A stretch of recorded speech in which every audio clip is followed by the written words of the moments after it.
Liv Stone spent her early years in Pennsylvania, then discovered surfing, joined Team USA's Paralympic surfing team, and became the neighborhood all-star. I've always loved the water. I've always had this connection with the ocean. When the board got added to the mix, it just really took off. She has big dreams and goals to get to the Paralympics. She really wants to reach people with her story. I knew what I had to do to win. Surf my best, put on a show others that with this limb difference, I can be #1 in the world.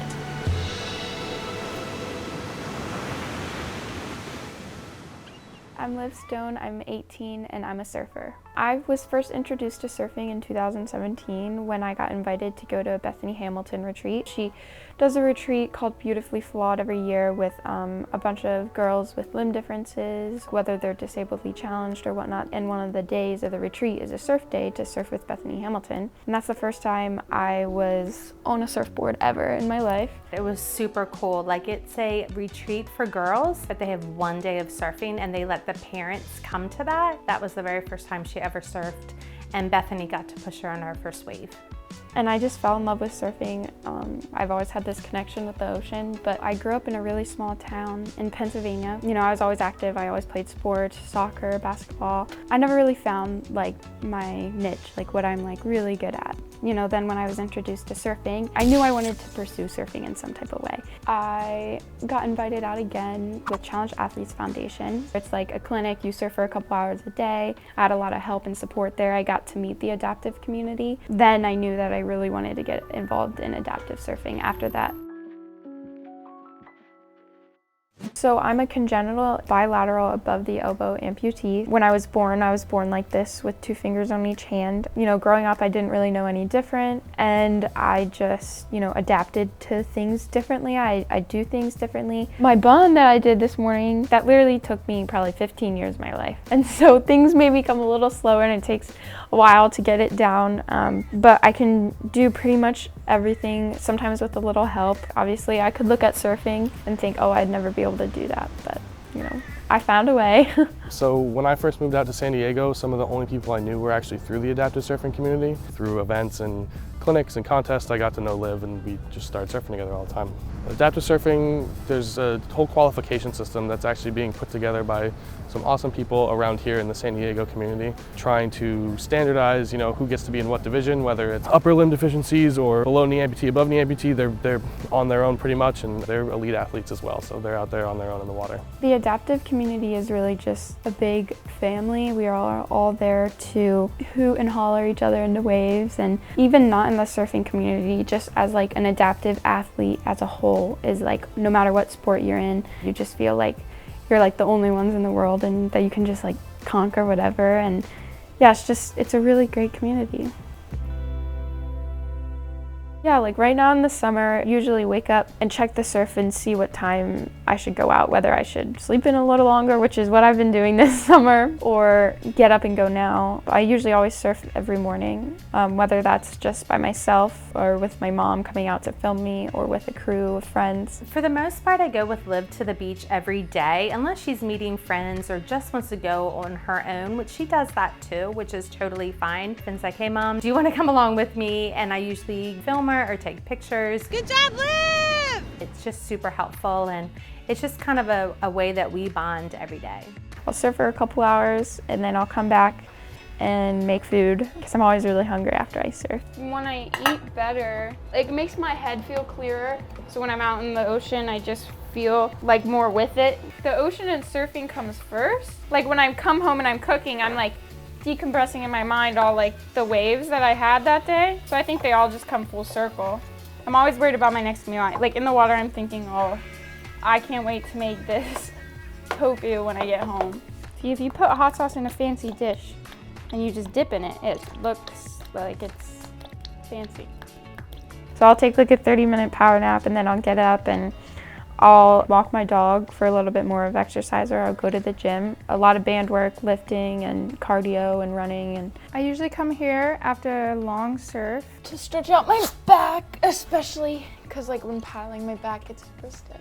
Especially this summer, I've been doing a ton of camping. Yeah, so this is Eleanor. She's a All my adventures, it has a vent. I can open it if it's hot. The two sides actually flip open, like two wings, for when like I'm just sitting by the beach and I want like a whole view. I could sit back and just see everything. If I'm not surfing, I want to either like work out or hike somewhere. Like I really like hiking, and especially getting out in the middle of nowhere where like, you know, you don't have anyone bothering you, it's just you and nature. And that's how I feel out in the water.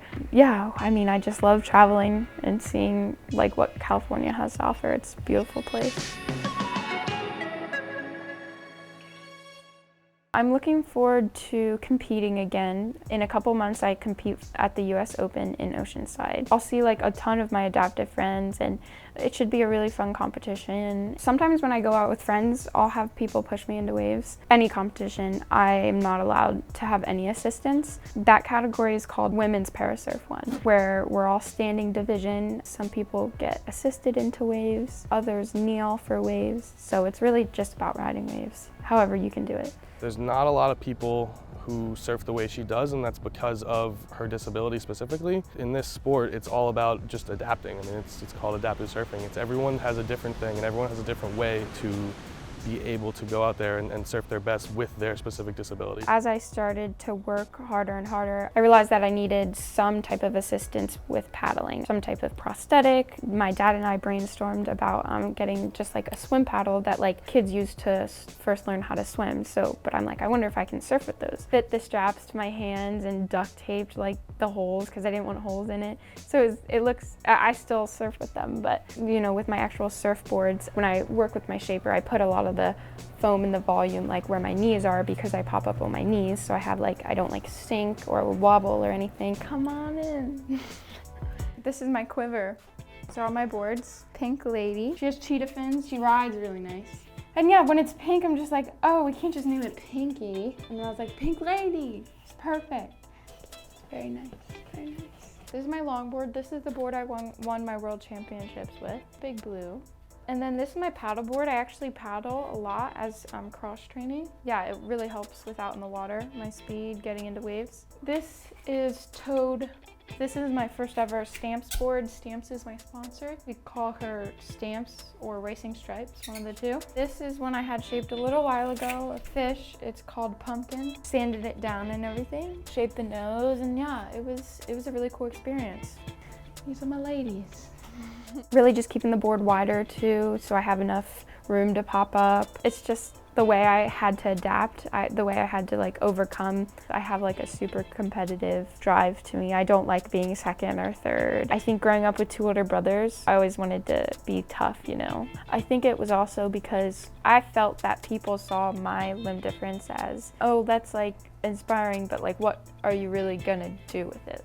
And I think that was just motivation for me to prove to myself and show others that with this limb difference, I can be #1 in the world.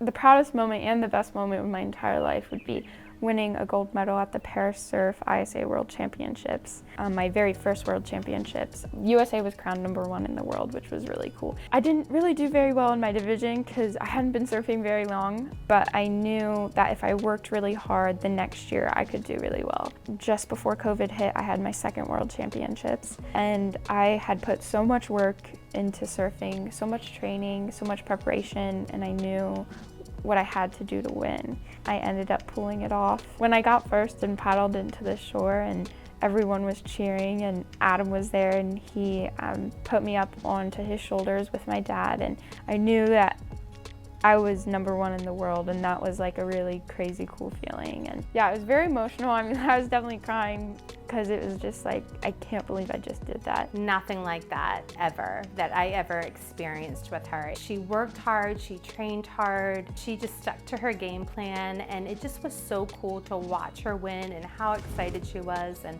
watching her have the gold medal be placed around her neck was just like something I will never forget. I still like think about it all the time and, you know, dream about that next big win. And my third World Championships will be in December of this year. So I hope to go in strong to that competition and hold my spot at #1 and defend my title.